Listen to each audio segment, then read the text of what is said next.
శ్రోతలకు నమస్కారం. క్రికెట్ నగరం పాడ్కాస్ట్కి స్వాగతం, సుస్వాగతం. Welcome to our second weekend wrap. So చూస్తుంటే ఇక ఫస్ట్ వీకెండ్లో మనం మాట్లాడుకున్నాం, టీమ్స్ ఇంకా మొదలవుతుండే, నీకు ఇంకా పిచ్చెస్ ఎట్లున్నాయో వాళ్ళు ఇంకా గేజ్ చేస్తుండే, ఎందుకంటే ఈసారి హోమ్ అడ్వాంటేజ్ లేదు కాబట్టి.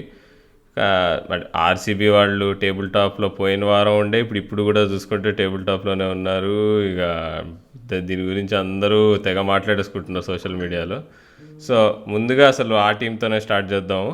సో రాజు, సో ఈసారి ఆర్సీబీ సరే లక్లో 2-3 మ్యాచ్లు స్టార్టింగ్లో గెలిచేసిందని చాలామంది అన్నారు, మనం అనుకున్నాం అనుకోవచ్చు. కానీ చూసుకుంటే వాళ్ళు కన్సిస్టెన్సీ చూపిస్తున్నారు. వాళ్ళు చెన్నై నుంచి ముంబై వెళ్ళినా కానీ వాళ్ళు మ్యాచెస్ గెలిచారు 2 మ్యాచ్లు. సో అంటే సో ఏం స్పెషల్ ఏముందంటో ఈసారి ఆర్సీబీ పర్ఫార్మెన్సెస్లో నువ్వు ఇంకా స్పెషల్గా గమనించింది? హాయ్ రాహుల్. సో ముందుగా ఆర్సీబీ టేబుల్ టాపర్స్, నువ్వు చెప్పినట్టుగా లాస్ట్ వీక్ నుంచి ఈ వీక్ వరకు కన్సిస్టెన్సీ మెయింటైన్ చేయడం అనేది నిజంగా చాలా గ్రేట్. అది ఎందుకంటే ఈ టోర్నమెంట్లో తెలుసు, ఆల్మోస్ట్ ఒక్క గేమ్ ఓడిపోతే దాని ఇంపాక్ట్ మొమెంటం పైన కానీ, అలాగే టీమ్ పర్ఫార్మెన్స్ కానీ, అలాగే ప్లేయర్స్ కాన్ఫిడెన్స్ పైన ఎంత ఇంపాక్ట్ ఉండేది మనం హిస్టారికల్గా చూస్తూ వచ్చాం. బట్ ఆర్సీబీ ఐ థింక్ ఒక్క ఫ్యాక్టర్ ఏంటంటే year AB de Villiers and Glenn Maxwell ఇద్దరు కూడా జనరల్గా టీంలో ఎప్పుడు కూడా కొంచెం పవర్ హిట్టర్స్ కానీ మోస్ట్ రిలయబుల్ ప్లేయర్స్ ఉంటారు ప్రతి టీంకి కూడా. ఇప్పుడు సన్ రైజర్స్కి రషీద్ ఖాన్ ఎలాగో, అలాగే కోల్కతాకి ఆండ్రీ రస్సెల్ ఎలాగో, అలాగే ఆర్సీబీకి డివిలియర్స్ ఎప్పటి నుంచో ఉన్నారు. కానీ ఇప్పుడు మ్యాక్స్వెల్ యాడ్ అవడంతో ఒక చిన్న అడ్వాంటేజ్ ఏమొచ్చిందంటే, సాధారణంగా కోహ్లీ అండ్ డివిలియర్స్ ఉన్నప్పుడు ఫోకస్ అంతా ఎక్కువ వాళ్ళపైనే ఉంటుంది. అంటే బ్యాటింగ్ డిపార్ట్మెంట్ పరంగా ఎక్కువగా ఇంకా చేజింగ్ అయినా బ్యాటింగ్ ఫస్ట్ అయినా వాళ్ళ మీద ఎక్కువ ప్రెషర్ ఉంటుంది. ఈ ఇయర్ మ్యాక్స్వెల్ రావడంతో ఇంకొక బిగ్గెస్ట్ గుడ్ న్యూస్ ఏంటంటే ఆర్సీబీ ఫ్యాన్స్కి, మ్యాక్స్వెల్ చూసాం మనం లాస్ట్ కొన్ని ఇయర్స్గా కొంచెం ఐపీఎల్లో స్ట్రగుల్ అయ్యాడు అండ్ పాపం 50 కూడా కొట్టలేకపోయాడు, అండ్ లాస్ట్ ఇయర్ అయితే ఒక 6 కూడా కొట్టలేకపోయాడు. అట్లాంటిది ఇయర్ సీజన్ స్టార్టింగ్ నుంచి కూడా తను మంచి కన్సిస్టెన్సీ చూపిస్తున్నాడు. దానికి బిగ్గెస్ట్ ప్రూఫ్ ఏంటి, వాళ్ళు ఎంత బాగా ఆడుతున్నారు ఆర్సీబీ బ్యాటింగ్ పరంగా అనే దానికి మనం చూసుకుంటే, మనం చెన్నై పిచ్చెస్లో చూసాం. అసలు లాస్ట్ వీక్లో మనం చెన్నై పిచ్ని చూసి చాలా టీమ్స్ని తక్కువగా అంచనేసాం, తప్పుగా అంచనేసాం. కానీ చెన్నై లాంటి సర్ఫేస్లో కూడా వాళ్ళు last week Kolkata night riders పైన ఆడిన తీరు, వాళ్ళ బ్యాటింగ్ తీరు చూస్తే నిజంగా చాలా అద్భుతం అది. ఎందుకంటే ఐ థింక్ కోహ్లీ కూడా మెన్షన్ చేశాడు ప్రజెంటేషన్ టైంలో, సాధారణంగా ఒక్క జీనియస్ నాక్ ఉంటేనే ఎక్కువ ఇట్లాంటి చెన్నై పిచ్లో, అట్లాంటిది ఈరోజు 2 జీనియస్ నాక్స్ చూసాం మేము in the form of de Villiers and Maxwell అని కోహ్లీ కూడా ఒప్పుకున్నాడు. సో నిజంగా అంటే ఇప్పుడు కోహ్లీ అండ్ డివిలియర్స్ పైన ఉండేటువంటి ఆ స్పాట్ లైట్ ఇప్పుడు మ్యాక్స్వెల్కి ఏ విధంగా బెనిఫిట్ అవుతుందంటే, సాధారణంగా మ్యాక్స్వెల్ ఏ టీంలో ఉన్నా సరే ఎప్పుడు కూడా ఇంకా మ్యాక్స్వెల్ అనగానే okay big hitter, power hitter, 6లు కొడతాడు, 4లు కొడతాడు, మంచి బౌలింగ్, అంటే బిగ్ బ్యాష్లో అయితే ప్యూర్ ఆల్రౌండర్గా ఆడతాడు. మన ఐపీఎల్లో కొంచెం యాజ్ అ బౌలర్గా కొంచెం అండర్ యూస్ చేశారని చెప్పొచ్చు. సో మ్యాక్స్వెల్ కూడా మేబీ ఈ డివిలియర్స్ అండ్ కోహ్లీ వాళ్ళిద్దరి పైన ఎక్కువ స్పాట్లైట్ ఉండడంతో తను కూడా బెనిఫిట్ అయ్యి కొంచెం లో ప్రొఫైల్లో ఉండి టీంకి సైలెంట్గా కాంట్రిబ్యూట్ చేస్తున్నాడు. అండ్ అఫ్ కోర్స్ మనం బ్యాటింగ్ గురించి చాలా చెప్పుకున్నాం, బట్ బౌలింగ్ గురించి ఏం చెప్తావు నువ్వైతే? అసలు ఈ ఆర్సీబీ బౌలింగ్ జనరల్గా ప్రతి ఇయర్ ఆర్సీబీ డెత్ బౌలింగ్ అనేది ఒక క్వశ్చన్ మార్క్లో మిగిలిపోతుంది. కానీ ఈ year just not death bowling, వాళ్ళు పవర్ ప్లే ఓవర్స్లో కూడా చాలా బాగా వేసినట్టు చూసాం. సో బౌలింగ్ పరంగా వాళ్ళు ఎంత బాగా ఇంప్రూవ్ అయ్యారు అనుకుంటున్నావు నువ్వైతే? ముందుగా అసలు బౌలింగ్ నుంచి మీదకి వెళ్ళే ముందు అసలు వీళ్ళు మ్యాక్స్వెల్, డివిలియర్స్ నీకు ఆ చెన్నైలో వాళ్ళు ఆడిన లాస్ట్ మ్యాచ్లో కేకేఆర్ మీద ఆడిన ఇన్నింగ్స్లు చూసుకుంటే, నీకు డివిలియర్స్ కంట్రోల్ పర్సంటేజ్ చూసుకుంటే నీకు చెన్నై పిచ్ మీద, అది కూడా ఆఫ్టర్నూన్ గేమ్ మనం చూసుకుంటే, మనం పంజాబ్ కింగ్స్, నీకు సన్ రైజర్స్ ఆఫ్టర్నూన్ గేమ్ ఎట్లుండేనో చెన్నైలో చూసాం. సో అంత కష్టం బ్యాటింగ్ అక్కడ. అలాంటి వెన్యూలో తను 89% కంట్రోల్ పర్సంటేజ్ ఉంది, నీకు 76 ఆఫ్ 34 బాల్స్. అంటే నీకు అసలు అది అంటే నువ్వు ఊహించుకోలేము. అంటే నువ్వు అదంటే చాలా మంది అన్నారు నీకు ఏబీ డివిలియర్స్ని మనం ఒక మనిషిలాగా కాదు ఒక ఏలియన్లా చూడాలని. దీనికంటే పెద్ద నిదర్శనం ఏమి ఉండదు అసలు. ఇక నీకు తనతో పాటు మ్యాక్స్వెల్ కూడా నీకు 80% కంట్రోల్తో ఆడాడంటే నీకు అంటే ఇక బేసిక్గా ఆ రోజు కేకేఆర్ వాళ్ళు ఓడిపోయినందుకు కారణం ఎవరు అంటే ఇద్దరు ఏలియన్స్ అనే చెప్పుకోవాలి అసలు మనం. సో ఇట్ వాజ్ అంటే వెరీ ఫ్రీక్ పర్ఫార్మెన్స్ అనమాట. సో ఇక బౌలింగ్ వచ్చేసరికి నాకు సిరాజ్ రాజు అసలు నేను ఇందాక కూడా నోట్ చేశాను. సిరాజ్ అసలు ఓపెనింగ్లో కానీ డెత్లో కానీ రెండిట్లో బాగా వేయగలుగుతున్నాడు. నీకు అసలు చాలా ఇంప్రూవ్ అయ్యాడు. అసలు పోయినాడు ఐపీఎల్లో కొద్దిగా ఇంప్రూవ్మెంట్ చూసాం మనం పవర్ ప్లే పర్ఫార్మెన్స్ పరంగా. కానీ ఇప్పుడు ఇంకా డబుల్ ఇంప్రూవ్మెంట్ కనిపిస్తుంది. ఆస్ట్రేలియా టూర్ కాన్ఫిడెన్స్ అంతా క్యారీ చేస్తున్నాడు ఇక్కడికి. నీకు తను రాజస్థాన్ రాయల్స్లో నీకు వేసిన ఓపెనింగ్ స్పెల్లో ఎట్లయితే తను బట్లర్కి నీకు ఇన్కమింగ్ డెలివరీతో నీకు ఎట్లా సెటప్ చేశాడో అది మాత్రం మాస్టర్ క్లాస్ అసలు అది. సో నీకు ఎవరు చెప్పారు అసలు T20 క్రికెట్లో మనకి సూపర్బ్ న్యూ బాల్ బౌలింగ్ కనిపించదు, సూపర్బ్ స్వింగ్ బౌలింగ్ కానీ నీకు బ్యాట్స్మెన్ని సెటప్ చేయడం కానీ ఇట్లాంటివి ఏం కనిపించమంటారు. కానీ సో కానీ సిరాజ్ చేసి చూపించాడు అనమాట. సో ఇప్పుడు సిరాజ్ నీకు ప్రతి మ్యాచ్లో పవర్ ప్లేలో బాగా వేస్తున్నాడు. సో అది చాలా ఇంపార్టెంట్ ఫ్యాక్టర్ వాళ్ళు బాగా ఆడడానికి. ఇంకా డెత్లో వచ్చేసి హర్షల్ పటేల్ మనం పోయిన ఎపిసోడ్ కూడా మాట్లాడుకున్నాము. తను కటర్స్ అవి చాలా బాగా యూజ్ చేస్తున్నాడు. కటర్స్తో పాటు తను యార్కర్స్ కూడా చాలా యాక్యురేట్గా వేస్తున్నాడు నీకు. అది మరి పోయినట్టు ఎట్లయితే నటరాజన్ని చూసామో అట్లా ఈ ఏడు హర్షల్ పటేల్ని ఒక డెత్ ఓవర్ స్పెషలిస్ట్గా మనం చూస్తున్నాం అసలు. So hopefully that continuous for RCB. అది కంటిన్యూ ఇప్పుడు హర్షల్ పటేల్ మీదనే మొత్తం డెత్ ఉంది. 2 overs ఖచ్చితంగా తనే వేస్తున్నాడు. ఇంకో 2 overs ఒకటి జేమ్స్ అని ఇంకా సిరాజ్ చేస్తున్నారు. కానీ తన వల్లనే నీకు డెత్లో రన్స్ ఆగుతున్నాయి అని చెప్పుకోవచ్చు మనం ఈ జరిగిన 4 మ్యాచెస్లో. కానీ వాడు ఒక వీక్నెస్ వచ్చే స్పిన్నే రాజు. అంటే స్పిన్ వాళ్ళకి ఎందుకో చాహల్ అంత సూపర్గా ఏమి వేయట్లేదు. దానికి తోడు నీకు సుందర్ కూడా అంటే అండర్ యూజ్ చేస్తున్నట్టు అనిపిస్తుంది. 4 overs కంప్లీట్ చేయట్లేదు కొన్ని మ్యాచెస్ పరంగా వేయిస్తున్నారు. నీకు షాబాజ్ అహ్మద్ని సన్ రైజర్స్ మ్యాచ్లో లాస్ట్ వీక్ వేయించి నీకు 3 wickets తీసినా కానీ తన మెయిన్ బౌలర్గా అయితే అనిపించట్లేదు.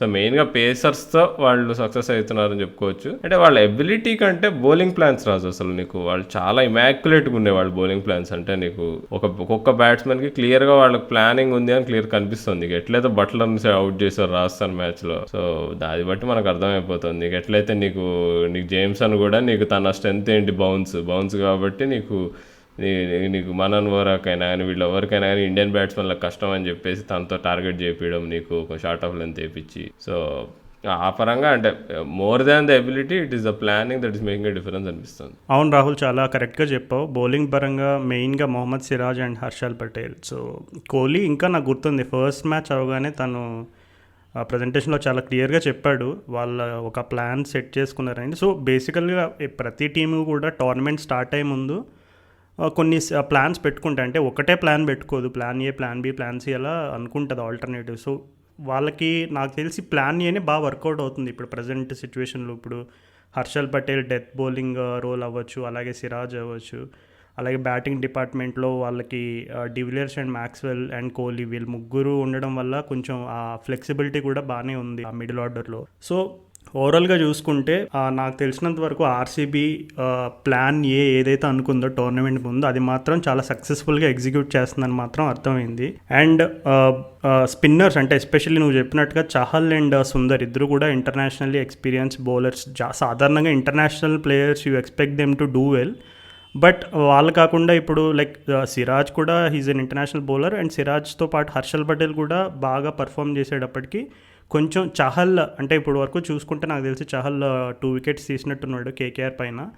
అది తప్పించి మిగిలిన మ్యాచెస్లో కొంచెం డిసప్పాయింట్ చేశాడు. సో ఆ పర్టికులర్గా అంటే మెయిన్గా ఇప్పుడు ఆర్సీబీ మెయిన్ బౌలర్ ఎవరు ఈ సీజన్ ముందు అని చూసుకుంటే ఎక్స్పీరియన్స్తో నాకు తెలిసి చహలే ఉంటాడు ఇంటర్నేషనల్గా వాళ్ళకి మెయిన్ రిలయబుల్ బౌలర్ ఎవరనేది. సో అట్లాంటిది వాళ్ళ టీంలో వాళ్ళ మెయిన్ బౌలర్ కొంచెం అండర్ పర్ఫామ్ చేస్తున్నా ఈ హర్షల్ పటేల్ అండ్ సిరాజ్ వీళ్ళిద్దరూ control at both ends of the innings starting and డెత్లో ఉండడం వల్ల కొంచెం చహల్ అండర్ పర్ఫామ్ చేసినా సరే అది ఆ ప్రెషర్ టీం పైన పడకుండా ఉండకుండా ఉంది అంటే దానికి మెయిన్ రీజన్ నువ్వు చెప్పినట్టుగా సిరాజ్ అండ్ హర్షల్ పటేలే.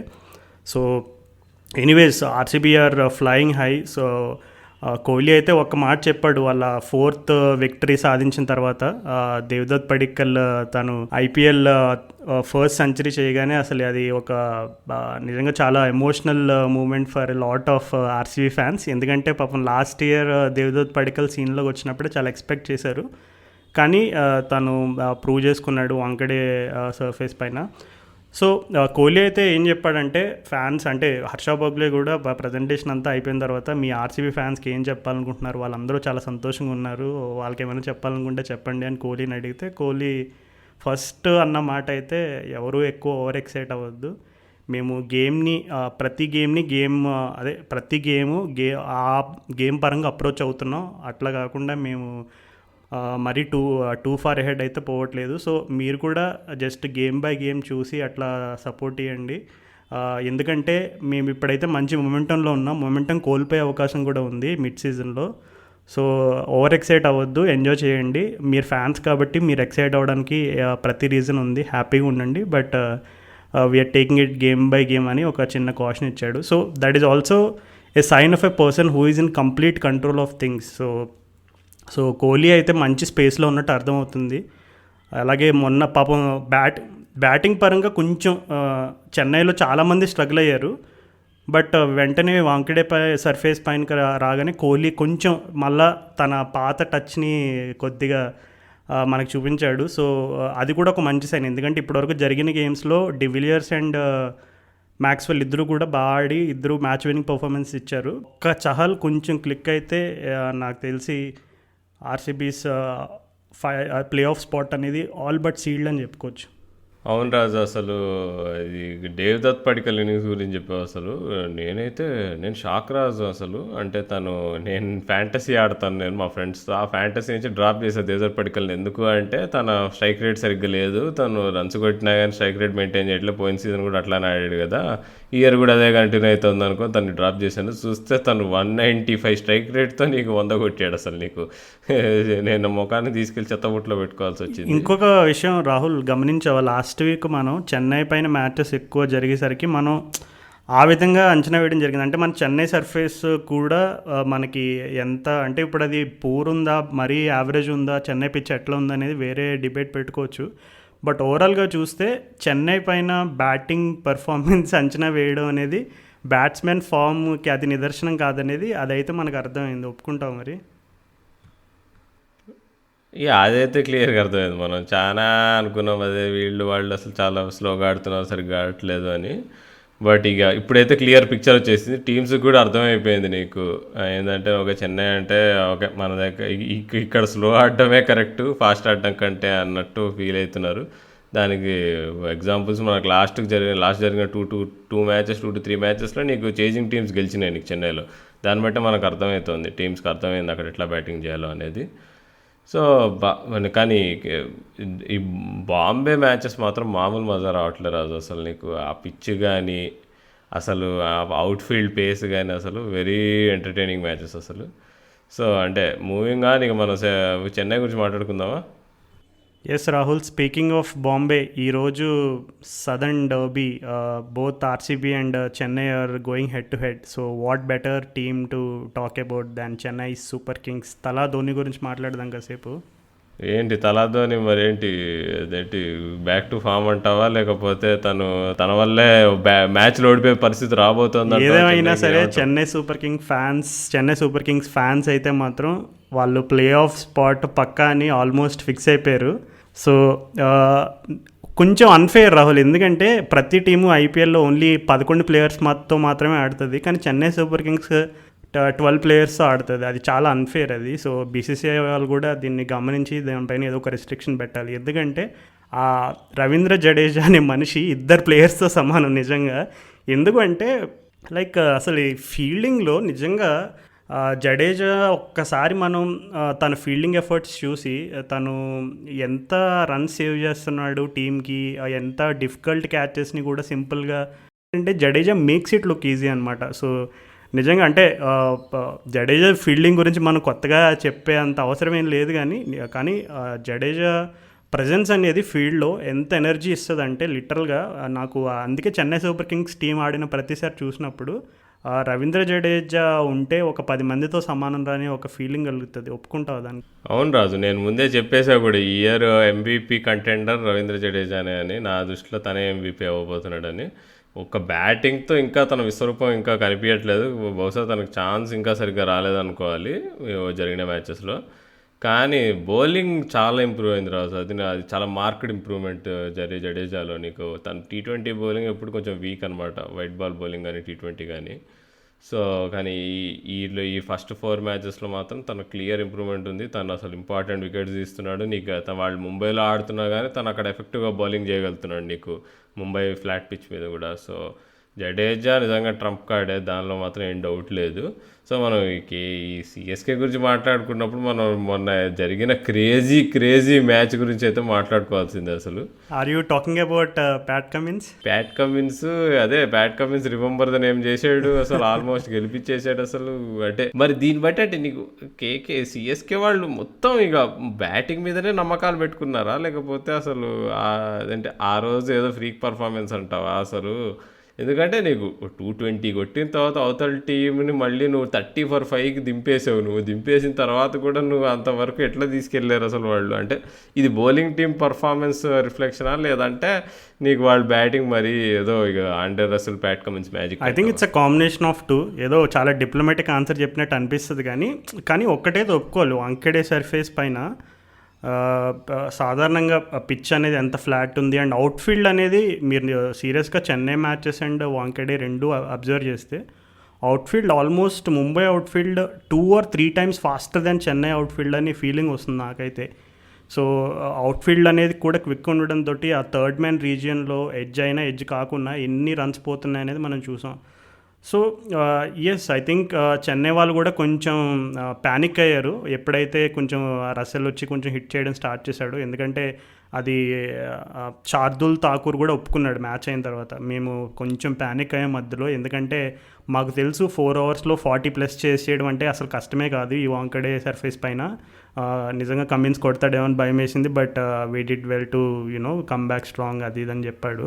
సో ఎస్, అంటే వాంకెడే సర్ఫేస్ పైన ఎట్లాంటి బలమైన టీం అయినా డిఫెండ్ చేయడం అనేది చాలా కష్టం. సో కోల్కతా పైన వాళ్ళు ఓకే 35 for 5 ఎంత అయిన తర్వాత వాళ్ళు మంచి స్ట్రాంగ్ కమ్బ్యాక్ అయితే ఇచ్చారు. బట్ కొంచెం చెన్నై బౌలింగ్ పరంగా కొంచెం స్లైట్ వీక్నెస్ అయితే కనబడుతుంది. ఆ స్లైట్ వీక్నెస్ దానికి ఇప్పుడు నువ్వు చెప్పినట్టుగానే Pat Cummins is well capable with the bat, but తనతో కూడా అంటే ఇప్పుడు శార్దుల్ ఠాకూర్ అవ్వచ్చు, అలాగే శామ్ కరన్ ఒక ఓవర్లో 30 runs ఎంతో కొట్టినట్టు ఉన్నాడు ప్యాట్ కమిన్స్. సో నీకు ఆ బౌలింగ్ చూస్తుంటే నీకు క్లియర్గా తెలిసిపోతుంది, అంటే there was really no plan behind it. అంటే వాళ్ళు తన శామ్ కరన్ ఆ పర్టికులర్ ఓవర్ వచ్చి ఇంకా సర్లే వీడేదో ఇంకా ఊపుతాడు, స్లాగ్ చేస్తాడు అంతే కదా అని చెప్పి వచ్చి కొంచెం ఆ లెగ్ సైడ్ తన స్వింగింగ్ జోన్ని రెస్ట్రిక్ట్ చేయడానికి కొంచెం కరెక్ట్గా లెంత్ బాల్స్ తన స్లాట్లో ల్యాండ్ చేస్తున్నాడు అనమాట మంచిగా. సో ప్యాట్ కమిన్స్ కూడా ఇంకా ముంబై సర్ఫేస్ తెలుసు కదా, బాల్ మంచిగా బౌన్స్ కూడా మంచిగా ఉంటుంది,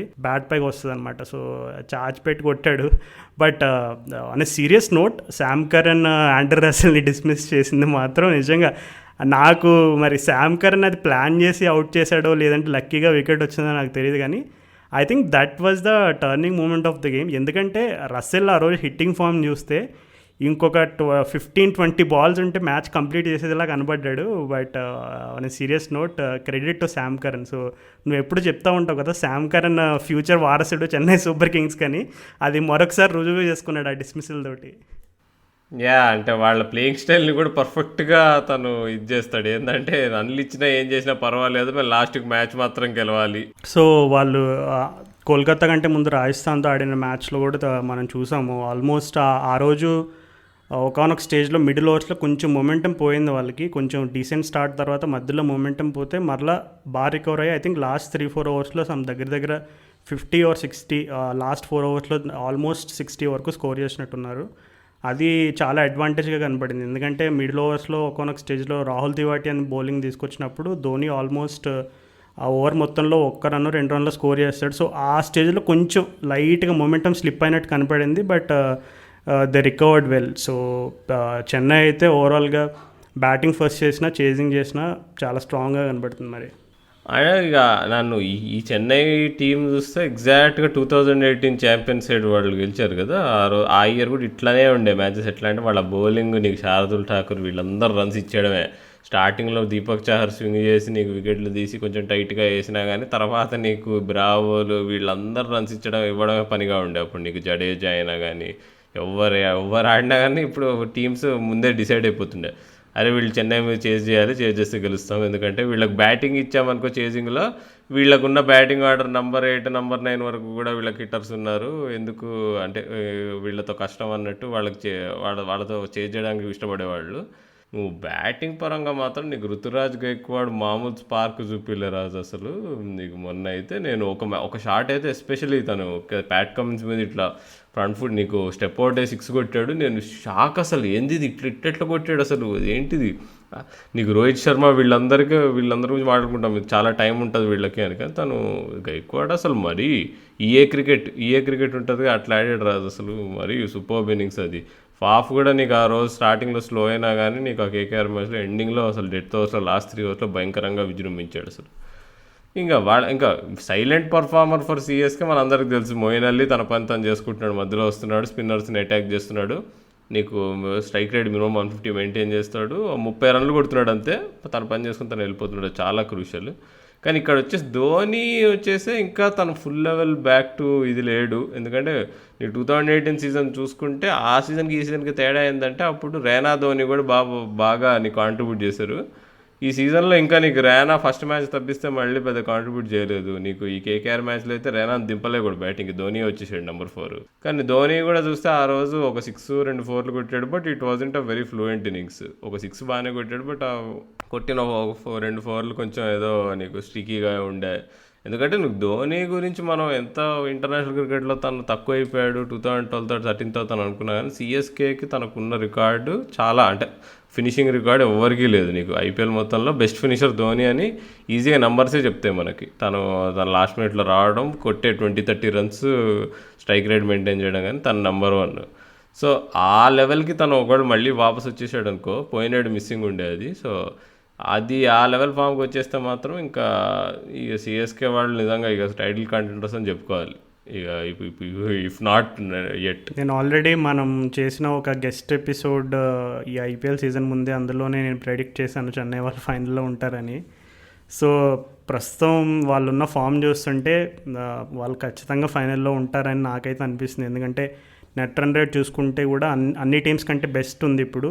Chennai super Kings net run rate 1.142. So ఇది ఏ విధంగా వాళ్ళకి అడ్వాంటేజ్ అవుతుందంటే, ఒకవేళ మిడ్ సీజన్లో కానీ towards end of the season ఏదైనా 1-2 మ్యాచ్లు వాళ్ళు కొంచెం ఎట్లాంటి మార్జిన్తో ఓడిపోయినా ఈ నెట్ రన్ రేట్ అనేది మంచి క్వశ్చన్ ఇస్తుంది. సో వాళ్ళకి వాంకేడే పైన ఆడడం కూడా ఒక విధంగా కొంచెం ఒక మంచి వెల్కమ్ చేంజ్గా చెప్పొచ్చు. ఎందుకంటే ఒకవేళ కనుక ఐపీఎల్ సాధారణంగా నార్మల్గా ఎవరి హోమ్ వెన్యూ దగ్గర అక్కడ అట్లా జరుగుంటే కనుక చెన్నైలో మ్యాచెస్ ఎట్లా ఉండే మనకి ఇప్పటికే ఒక ట్రైలర్ అర్థమైపోతుంది. ఈవెన్ ధోని కూడా చెప్పాడు, అంటే ధోని కూడా ఒక మ్యాచ్లో తను చెన్నై సర్ఫేస్ అనేది ఐ థింక్ ఆఫ్టర్ 2012 or 13 ఏదో ఒక పర్టికులర్ ఇయర్ మెన్షన్ చేశాడు.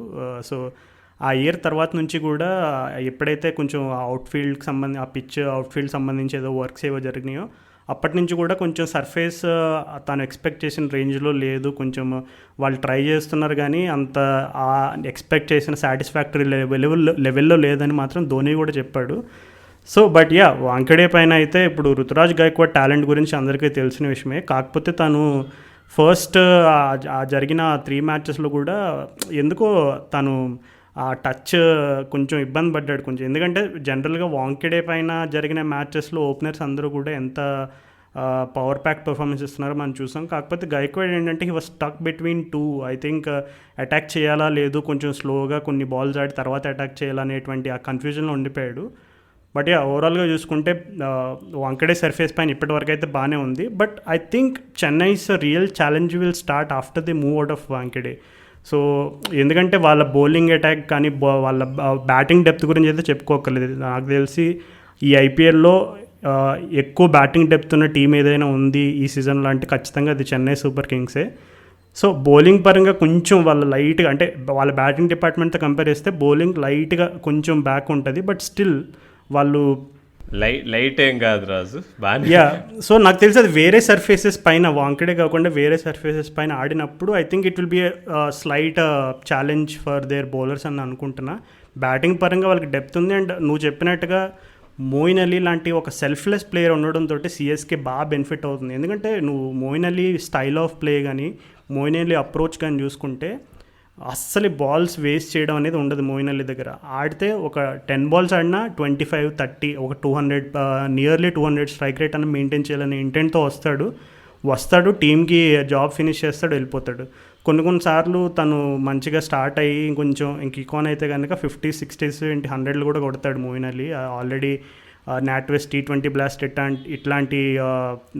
ఇట్లాంటి టోర్నమెంట్స్లో Moeen Ali full batting potential నేను చాలాసార్లు చూశాను. So I think Chennai super కింగ్స్కి మోయిన్ అలీ లాంటి సెల్ఫ్లెస్ ప్లేయర్, రవీంద్ర జడేజా లాంటి మల్టీ ఫ్యాసెటెడ్ ఆల్రౌండర్ అండ్ ఇట్లాంటి ప్లేయర్స్, ఎందుకంటే నీకు 2-3 ప్లేయర్స్ కూడా అట్లాంటి యాటిట్యూడ్తో ఉంటే అది టీంకి ఎంత బలం అంటే almost you are playing with double the number of players in your team అనే ఒక కాన్ఫిడెన్స్ ఇస్తుంది. ఇప్పుడు రాజు, ఇప్పుడు దీన్ని సెల్ఫ్లెస్ అంటున్నావు కదా, దీని గురించి మనం ఒక నిదర్శనం చూడాలంటే CSK versus RR Rajasthan Royals match మొన్న జరిగిన మ్యాచ్లో నీకు సిఎస్కే వాళ్ళు ఫస్ట్ బ్యాటింగ్ చేసి 188 కొట్టారు. 188 అంటే ఇట్స్ ఓకే, నీకు ముంబైలో ఆ పిచ్ పైన ఇట్స్ పార్ స్కోర్ అని చెప్పుకోవచ్చు. 180 + 190 కొడితే you are in the game అన్నట్టు.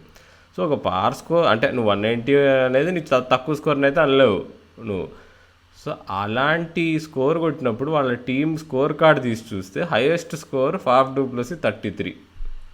అంటే నీకు ఒక హైయెస్ట్ ఒకే ఒక బ్యాట్స్మెన్ 30 దాటాడు, కానీ అయినా కానీ నీకు టీమ్ స్కోర్ 188 వరకు పోయింది, ఆల్మోస్ట్ 190 కొట్టారు. అంటే వాళ్ళు ఆ అప్రోచ్ ఇంటెంట్ ఏదైతే మనం మాట్లాడతామో T20 ఇన్నింగ్స్లో ఉండాల్సింది అది సిఎస్కే వాళ్ళు చూకా తప్పకుండా ఫాలో అవుతున్నారు, క్లియర్గా కనిపిస్తుంది. అది నన్ను చాలా ఇంప్రెస్ చేసింది ఆ స్టాటిస్టిక్ అనమాట. నీకు ఆ రాజస్థాన్ రాయల్స్ మ్యాచ్లో వాళ్ళు ఎట్లయితే 188 కొట్టారో, నీకు లాస్ట్కి బ్రావో వచ్చి నీకు 6, ఒక 2 4 కొట్టడం, శామ్ కరణ్ వచ్చి నీకు ఫాస్ట్గా ఒక 15 రన్లు కొట్టడము, నీకు ధోని మధ్యలో నీకు బాల్ తిన్నా కానీ వాళ్ళు 190 కొట్టారు. అదే నీకు ధోని ఆ మ్యాచ్లో 18 runs of 17 balls కొట్టాడు. తర్వాత మ్యాచ్ ప్రజెంటేషన్లో చెప్పాడు కూడా, నేను చేసింది వాళ్ళు చాలా తప్పు పని, చాలా కాస్ట్లీ అవ్వచ్చు, తర్వాత మా వాళ్ళు కవర్ చేశారు కాబట్టి సరిపోయింది, లేకపోతే ఇట్లాంటిది మ్యాచ్ లూజింగ్ ఇన్నింగ్స్ అయితే అని అన్నాడు. కానీ అలా పొటెన్షియల్లీ మ్యాచ్ లూజింగ్ ఇన్నింగ్స్ ఆడినా కానీ 190 కొట్టారు వాళ్ళు. వాళ్ళ బ్యాటింగ్ డెప్త్ అయితే చాలా గ్రేట్ ఉంది. అండ్ నువ్వు చెప్పిన మ్యాచ్ కరెక్ట్గా అది చెన్నై సూపర్ కింగ్స్ ఆడి 13 సంవత్సరాలు అయిన రోజు వాళ్ళు మరలా ఒక రికార్డ్ని, ఒక విక్టరీ రికార్డ్ చేశారు. అది కూడా ఇనాగ్రల్ సీజన్లో వాళ్ళు రాజస్థాన్ రాయల్స్తో ఓడిపోయారు. సో అదే రాజస్థాన్ రాయల్స్ పైన కరెక్ట్గా ఐపీఎల్లో డెబ్యూ చేసిన 13 సంవత్సరాల తర్వాత విక్టరీ అనేది సిఎస్కే ఫ్యాన్స్కి అయితే చాలా మెమరబుల్ ఉంటుంది. అండ్ ధోని నువ్వు చెప్పినట్టుగానే తను ఫిట్నెస్ గురించి కూడా ఒక మాట అన్నాడు. నేను 20sలో ఉన్నా 40sలో ఉన్నా నేను గ్యారెంటీ ఇవ్వగలిగే ఒకే ఒక విషయం అయితే ఫిట్నెస్, పర్ఫార్మెన్స్ పైన నేను అప్పుడు గ్యారెంటీ ఇవ్వలేను, ఇప్పుడు గ్యారెంటీ ఇవ్వలేని చెప్పాడు. So I think it's a very fair statement, ఎందుకంటే that is how a sport goes. You can never guarantee a performance. Fitness అనేది ప్లేయర్ కంట్రోల్లో ఉంటుంది తప్ప పర్ఫార్మెన్స్ అనేది some day the bowler might have a great day and you can just doff your hat off and say well done, అంతే. So Chennai RCB గురించి చాలా ఎక్కువ మాట్లాడుకున్నాం. మరి మిగిలిన మన ఢిల్లీ క్యాపిటల్స్ గురించి మాట్లాడుకోకపోతే మన ఫ్యాన్ రాజ్ ఎన్టీఆర్ చాలా ఫీల్ అవుతాడు. సో వెంటనే ఢిల్లీకి షిఫ్ట్ అయిపోదాం మరి. చలో రాజు, లెట్స్ గో టు ఢిల్లీ వాళ్ళు ఈసారి చూసుకుంటే అంటే నీకు ఆండ్రిక్ నోకియా లేకుండానే ఆడేస్తున్నారు వాళ్ళు. పోయినాడు ప్రతి మ్యాచ్ ఆడారు, రబాడా నోకియా ఆ కాంబినేషన్ లేకుండా ఈసారి ఆడుతున్నారు. కానీ వాళ్ళ అంటే మెయిన్ ప్రాబ్లం వచ్చేసి వాళ్ళ స్టీవ్ స్మిత్ రోల్ ఏందో వాళ్ళు క్లియర్గా వాళ్ళు డిఫైన్ చేస్తున్నారా చేయట్లేదా అనేది నాకు అర్థం కావట్లే. హెట్మైర్ మరీ కింద బ్యాటింగ్కి వస్తున్నాడు అనిపిస్తుంది. బట్ స్టిల్ ఇప్పుడు చూసుకుంటే పాయింట్స్ టేబుల్లో వాళ్ళు నీకు 3rd ఉన్నారు. వాళ్ళు నీకు 4 మ్యాచ్ల్లో 3 గెలిచారు. మొన్న ఎస్పెషల్లీ చెన్నైకి ఎప్పుడైతే మూవ్ అయ్యారో వాళ్ళ Amit Mishra the IPL legend వచ్చి ఎట్టా బౌలింగ్ వేసాడు చూసాం మనం. ఆ చెన్నైలో జరిగే మ్యాచ్ చూస్తున్నప్పుడు ఢిల్లీ వాళ్ళు ఎట్లుండే అంటే మొత్తం ప్లాన్డ్గా ఉండే. నీకు 3 రకాల స్పిన్నర్లు ఉండే, లలిత్ యాదవ్, అమిత్ మిశ్రా, నీకు అశ్విన్, వీళ్ళు 3 కలిసి ఎట్లా ఏడిపించినట్టు అయింది నీకు వీళ్ళని అసలు ముంబైని అసలు మరీ సూపర్బ్ అసలు ఆ బౌలింగ్ పర్ఫార్మెన్స్.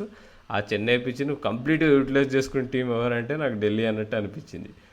కానీ అంటే వాళ్ళ ప్రాబ్లం వచ్చేసి బ్యాటింగే రాజు. బ్యాటింగ్ వాళ్ళకి ఎందుకో క్లారిటీ ఉంటున్నట్టుగా అనిపించట్లేదు వాళ్ళకి. అంటే శిఖర్ ధవన్ ఒక్కడు లాక్కొచ్చేస్తున్నాడు కానీ తన పర్ఫార్మెన్సెస్ వల్ల rest of the batting lineup నీకు లలిత్ యాదవ్ తను చేయగలిగింది తను చేస్తున్నాడు. కానీ స్టీవ్ స్మిత్ రోల్ మరి మొన్న చెన్నైలో జరిగిన మ్యాచ్లో 33 of the 29 balls తను చాలా ఇంపార్టెంట్ ఇన్నింగ్స్. సేమ్ ఎట్లయితే కేన్ విలియమ్సన్ పంజాబ్ కింగ్స్ మ్యాచ్లో ఎట్లయితే ఆడాడో అది ఇంపార్టెంట్ ఇన్నింగ్స్ అని చెప్పుకోవచ్చు. బట్ పృథ్వీ షా మళ్ళీ కన్సిస్టెన్సీ ప్రాబ్లమ్స్ ఉన్నాయి. ఇంకా రిషబ్ పంత్కి ఎందుకో రిషబ్ పంత్ని ఇంకా కిందకి దింపారు మొన్న. లలిత్ యాదవ్ తర్వాత వచ్చాడు బ్యాటింగ్కి. తను కూడా ఇంకా కంప్లీట్గా ఎక్స్ప్లోర్డ్ కావట్లేదు. హెట్మయర్ ఇంకా నువ్వు నెంబర్ 6 నెంబర్ 7 వస్తుంటే లాభం ఉండదు మరి. అదే ప్రస్తుతానికి లలిత్ యాదవ్ నాకు తెలిసి అక్షర్ పటేల్ షూస్ని ఫిల్ చేస్తున్నట్టున్నాడు. కోర్స్ బౌలింగ్ పరంగా అక్షర్ పటేల్ క్వాలిటీ అనేది లలిత్ యాదవ్ నుంచి ఎక్స్పెక్ట్ చేయలేము. బట్ నాకు తెలిసి లలిత్ యాదవ్ ఏ స్పాట్లో అయితే తను ఆడుతున్నాడో నాకు తెలిసి అది అక్షర్ పటేల్ స్కీమ్ ఆఫ్ థింగ్స్లో ఉండుంటాడు సీజన్ స్టార్ట్ ముందు. బట్ యా నువ్వు చూసినట్టయితే నువ్వు చెప్పినట్టు శిఖర్ ధవన్ పైన కొంచెం ఓవర్ డిపెండెంట్గా ఉన్నట్టు కనబడుతుంది Delhi Capitals. Of course Prithvi Shaw and Rishabh Pant వీళ్ళిద్దరు కూడా వరల్డ్ క్లాస్ టాలెంట్సే. కానీ పృథ్వీ షా కొంచెం ఎప్పుడైతే తను వాంకడేశ్వర్ ఫేస్ నుంచి మళ్ళీ చెన్నైకి షిఫ్ట్ అయ్యారో కొంచెం మనకి ఆ ఫ్లూయెన్సీ మిస్ అవుతుంది నువ్వు అన్నట్టుగానే. సాధారణంగా పృథ్వీ షా కొంచెం ఏంటంటే తను హోమ్ గ్రౌండ్ ముంబైలో మంచిగా బౌన్స్ వస్తుంది, మంచిగా పేస్ ఉంటుంది, అట్లాంటి ట్రాక్స్ పైన ఎక్కువ ఆడతాడు. కానీ చెన్నైలో తను మరి అడ్జస్ట్ చేసుకోవాలి. తన దగ్గర అడ్జస్ట్ చేసుకునేంత టాలెంట్ అయితే ఉంది, కానీ ఆ పేషెంట్ గేమ్ చూపించగలడా అనేది. ఇప్పుడు శిఖర్ ధవన్ ఆల్రెడీ మనకు తెలుసు తన టెంప్లెట్ చాలా క్లియర్ ఉంటుంది. ఎప్పుడైనా కనుక తను స్టార్టింగ్లో కొంచెం స్ట్రగుల్ అయ్యాడంటే he doesn't mind eating up dots, ఎందుకంటే తనకు తెలుసు తనకున్న ఆ పొటెన్షియల్ తోటి తనకున్న స్కిల్స్ తోటి వెంటనే మరలా మిడిల్ ఓవర్స్లో కానీ అలాగే ఇంకా ముందుకు వెళ్ళినప్పుడు తను ఆ బాల్స్ రన్స్ రేషియోని తను ఓవర్కమ్ చేయగలడని చెప్పి తనకు తెలుసు. కానీ పృథ్వీ షా లాంటి కొంచెం ఇంకా యంగ్ క్రికెటర్స్కి ఏంటంటే కొంచెం స్టార్టింగ్లో ప్రెషర్ ఉంటుంది. అంటే నేను ఆడకపోతే ఎక్కువ డాట్స్ ఆడితే మళ్ళీ ప్రెషర్ ఉంటుందేమో, మళ్ళీ మిడిల్ ఓవర్స్లో ఎట్లా కంట్రోల్ చేయాలి, ఇట్లాంటి చాలా థాట్ ప్రాసెస్ అనేది ఉంటుంది. సో అట్లాంటి సిచ్యువేషన్లో కొంచెం పృథ్వీ షా లైట్గా పేషెంట్ ఉంటే ఖచ్చితంగా తన దగ్గర నుంచి కూడా రన్స్ వస్తాయి. అండ్ ఓపెనర్స్ ఇద్దరు కూడా కన్సిస్టెంట్ అయితే ఇంకా ఆటోమేటిక్గా మిడిల్ ఆర్డర్లో ప్రెషర్ తగ్గుతుంది అండ్ రిషబ్ పంత్ రోల్ కూడా ఇంకా ఈజీ అయిపోతుంది. సో యా బ్యాటింగ్ పరంగా నువ్వు అన్నట్టు కొంచెం స్లైట్ వీక్నెసెస్ అయితే ఉన్నాయి. అండ్ నాకు తను కగిసో రబాడ ఎందుకో I don't think he still hit the form అని నాకైతే అనిపించట్లేదు. ఎందుకంటే సాధారణంగా రబాడ లాంటి వరల్డ్ క్లాస్ బౌలర్స్ దగ్గర నుంచి నువ్వు గేమ్ 1 నుంచే ఆ లెవెల్ పర్ఫార్మెన్స్ ఎక్స్పెక్ట్ చేస్తావు. బట్ ఇప్పటివరకు అయితే కగిసో రబాడా కొంచెం అంటే అనుకున్న రేంజ్లో అయితే పర్ఫామ్ చేయలేదని నేను అనుకుంటున్నా. ఒప్పుకుంటావా?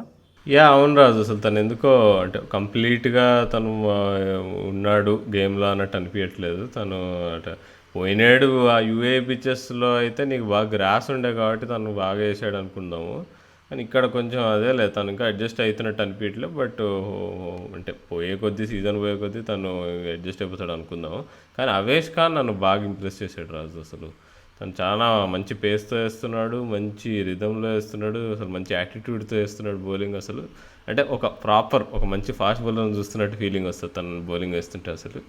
సో అది తను ఇంకా నీకు అశ్విన్ చాలా కన్సిస్టెంట్గా అసలు వెరీ బ్యూటిఫుల్గా వేస్తున్నాడు. అసలు నీకు అదేంటి ఆ బ్యాక్ స్పిన్నర్లు కానీ ఆ క్యారమ్ బాల్లు కానీ నీకు మామూలు ఆఫ్ స్పిన్నర్లు కానీ అసలు ఆ వేరియేషన్స్ అసలు మామూలు విషయం కాదు. అది తను వికెట్స్ ఎక్కువ తీయకపోయినా కానీ తను చాలా టైట్గా వేస్తున్నారు వాళ్ళు. ఎట్లనో అట్లా ఈ నోకియా అండ్ రబాడా కాంబినేషన్ ఎట్లయితే వాడేవాళ్ళో అది వాడేటట్టు ఉంటే బాగుంటుందేమో అనిపిస్తుంది. ఎందుకంటే క్రిస్ వోక్స్ ఎందుకంటే ఇది లిమిటెడ్ తన ఎబిలిటీ చూసుకుంటే తను ఇండియన్ పిచ్చెస్ మీద నీకు పవర్ ప్లేలో 2 ఓవర్ల తప్ప తర్వాత ఏమి వేయలేడు. సో కానీ నోకియా అనుకో నీకు ఆ స్పేస్ ఉంటుంది, ఆ పేస్ వల్ల నువ్వు మిడిల్ ఓవర్స్లో నీకు షార్ట్ ఆఫ్ లెంత్ వేసి ఇండియన్ బ్యాట్స్మెన్ దడిపెట్టడం ఇట్లాంటి పనులు చేయొచ్చు.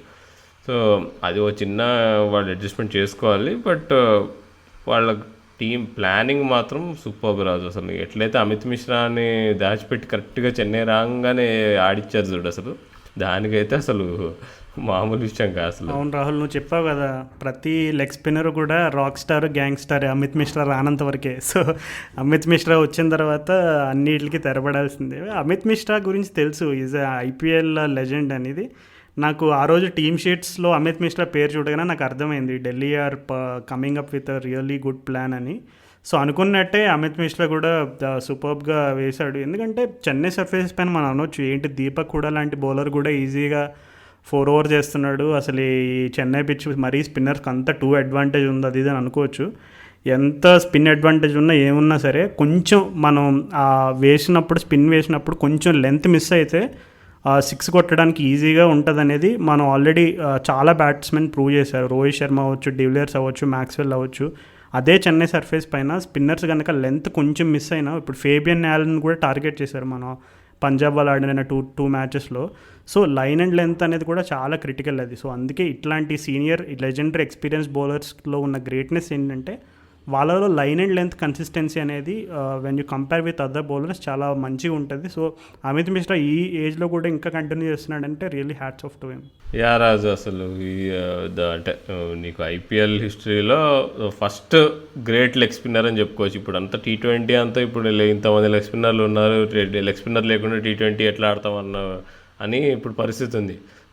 కానీ అమిత్ మిశ్రా చూసుకుంటే 2011 టైం నుంచే తను గేమ్స్ని బ్రేక్ చేసేవాడు. నీకు తన లెగ్ స్పిన్తో అసలు నీకు హ్యాట్రిక్లు తీయడం కానీ, నీకు లో టోటల్స్ డిఫెండ్ చేసేటప్పుడు తను వేసిన బౌలింగ్ కానీ ఏదైనా చూస్తే. కానీ పొలార్డ్ మాత్రం ఆ అమిత్ మిశ్రాని బాగా డామినేట్ చేస్తాడు ప్రతిసారి ఆడినప్పుడు. కానీ మొన్న మ్యాచ్లో అయితే అసలు అమిత్ మిశ్రా రివెంజ్ తీసుకున్నాడు పొలార్డ్ మీద. అసలు ఆ గూగులీ మాత్రం మామూలుగా ఫిజికలే రాదు. అసలు ఇట్లా పడి నీకు పొలార్డ్ బ్యాట్ కిందికి పెట్టే లోపే నీకు వచ్చి ప్యాడ్స్కి తగిలేసింది అసలు. సో అంటే మొన్న అమిత్ మిశ్రా మామూలుగా కాదు. మొన్న అంటే పార్థ్ జిందాల్ అనుకుంటా ఒక ట్వీట్ వేసాడు ఏంటంటే, అసలు ఎప్పుడైనా ఐపీఎల్ వాళ్ళు హాల్ ఆఫ్ ఫేమ్ లాంటిది స్టార్ట్ చేసినా, లేదంటే మాకు ఢిల్లీ స్టేడియం బయట ఎవరిదైనా విగ్రహం పెట్టే ఛాన్స్ దొరికినా కానీ మేము ఫస్ట్ పేరు ఎవరి పేరు రికమెండ్ చేస్తామంటే ఆ పేరు అమిత్ మిశ్రా అన్నాడు.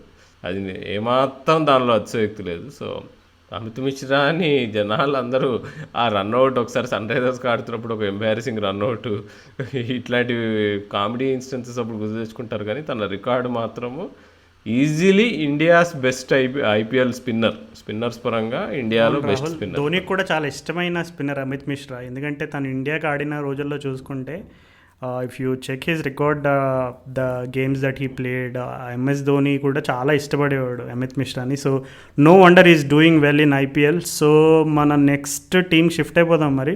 యా రాజు, ఇక మనం ముంబై ఇండియన్స్ గురించి మాట్లాడుకుందాం. ముంబై ఇండియన్స్ లాస్ట్ ఇయర్ చాలా ఎత్తేసాం. ముంబై ఇండియన్స్ మనం ఎంత ఎత్తుకెత్తామో అంత లోతుగా దిగిపోయారు ముంబై ఇండియన్స్. సో ఏం చెప్తాం మరి వాళ్ళ గురించి? ఏమో రాజు, అంటే వాళ్ళు యాక్చువల్గా మనం పోయిన వారం మనం చేసిన రివ్యూలో కూడా నేను, కార్తికేయ కానీ నువ్వు కానీ అందరం ముగ్గురు అది ఒకటే అనుకున్నాం. ఏంటంటే ముంబై వాళ్ళు బాగా ఆడుతున్నారు, అటు ఇటు చేసి వాళ్ళకి పర్ఫెక్ట్ టీం లేకపోయినా చెప్పక్ కండిషన్స్కి అటు ఇటు చేసి వాళ్ళు మ్యాచ్లు గెలుస్తున్నారు. సో వాళ్ళు మళ్ళీ ప్లే ఆఫ్స్ ఈజీగా వెళ్తారు అనుకున్నాం. కానీ చూస్తే మళ్ళీ వాళ్ళది ఎందుకో సడన్గా ప్రాబ్లమ్స్ వచ్చినాయి. అంటే వాళ్ళు జనరల్గా ముంబైకి ఉండే రోగం ఏంటంటే వాళ్ళు ఏప్రిల్లో మంచిగా ఆడరు, వాళ్ళు మే మొదలైతే బాగా ఆడతారు. మరి ఇప్పుడు కూడా అదే అయ్యేటట్టు అవుతుందో లేదో మనకు తెలియదు. కానీ చూస్తే వాళ్ళకి బ్యాటింగ్లో నీకు ఇషాన్ కిషన్ అంటే డిసప్పాయింటింగ్ ఉన్నాడు రాజు. అక్కడ తను సరిగ్గా ఆడకపోవడం వల్ల నీకు ప్రాబ్లం అవుతుంది. సూర్యకుమార్ యాదవ్ని కూడా టీమ్స్ కొంచెం తెలివిగా వాళ్ళు బౌలింగ్ ప్లాన్స్ వేస్తున్నారు అనిపిస్తుంది తనకి. నీకు ఎట్లయితే అవేష్ ఖాన్ కూడా నీకు షార్ట్ ఆఫ్ లెంత్ వేస్తాను అవుట్ చేశాడు, అంటే తను దొరికిపోతున్నాడు, లాంగ్ ఇన్నింగ్స్ ఆడలేకపోతున్నాడు అనిపిస్తుంది. సో ఇషాన్ కిషన్, సూర్యకుమార్ యాదవ్ వాళ్ళిద్దరు లాంగ్ ఇన్నింగ్స్ ఆడారు కాబట్టి లాస్ట్ ఇయర్ అంతకుముందు ఇయర్ కూడా నీకు సూర్యకుమార్ యాదవ్ ఫామ్ మెయింటైన్ చేశాడు కాబట్టి వాళ్ళకి ఏం ప్రాబ్లమ్స్ లేకుండే. కానీ ఇప్పుడు వీళ్ళిద్దరు ఆడకపోయేటప్పటికి నీకు హార్దిక్ పాండ్యా అని మీద ప్రెజర్ పడుతుంది. తను అసలు మినిమం ఫామ్లో లేడు. ఎప్పుడైతే ఇంగ్లాండ్ T20 సిరీస్లో వాళ్ళు ఆ స్లోవర్ బాల్ బౌన్సర్లు వేసి సావగొట్టారో అప్పటి నుంచి అసలు ఇప్పటివరకు రికవరే కావట్లేదు. అసలు నీకు మినిమం స్లాట్ బాల్ వేసినా కానీ తను సిక్స్లు కొట్టలేకపోతున్నాడు. అంటే తన మెంటల్ స్టేట్ ఎంత పూర్గా ఉందంటే మొన్న నీకు అమిత్ మిశ్రా ఫస్ట్ బాల్ వేస్తేనే దాన్ని సిక్స్ కొట్టడానికి ట్రై చేశాడు ఆ పిచ్ పైన. సో అంతే నీకు Hardik Pandya first of all bowling కూడా వేయట్లేదు ఇప్పుడు. ప్లస్ బ్యాటింగ్ మరి ఇంత అంటే నీకు తన కాంట్రిబ్యూషన్ మరి ఇంత తక్కువ ఉంటే మరి of course Mumbai will struggle. ఎందుకంటే ముంబై బలం ఎప్పుడు మనం మాట్లాడుకునేది ఏంటంటే వాళ్ళ lower middle order Pandya brothers and Pollard, వీళ్ళు ముగ్గురు వల్ల వాళ్ళు నీకు టాప్ ఆర్డర్ కొలాప్స్ అయినా వాళ్ళు నూక్కొచ్చేస్తారు, టీం నీకు విన్నింగ్ టోటల్ తీసుకెళ్ళిపోతారు వాళ్ళు. సో అలాంటి రెప్యుటేషన్ ఉన్న ముంబై లోవర్ మిడిల్ ఆర్డర్ ఇప్పుడు ఏమాత్రం ఫైర్ కాకుండా నీకు మళ్ళీ టాప్ ఆర్డర్లో కూడా సూర్యకుమార్ యాదవ్ కానీ ఇషాన్ కిషన్ కానీ లాంగ్ ఇన్నింగ్స్ ఆడకపోతే మరి వాళ్ళకి మాత్రం కష్టాలు తప్పవు కదా. మరి అట్లానే ఉంది పరిస్థితి మరి.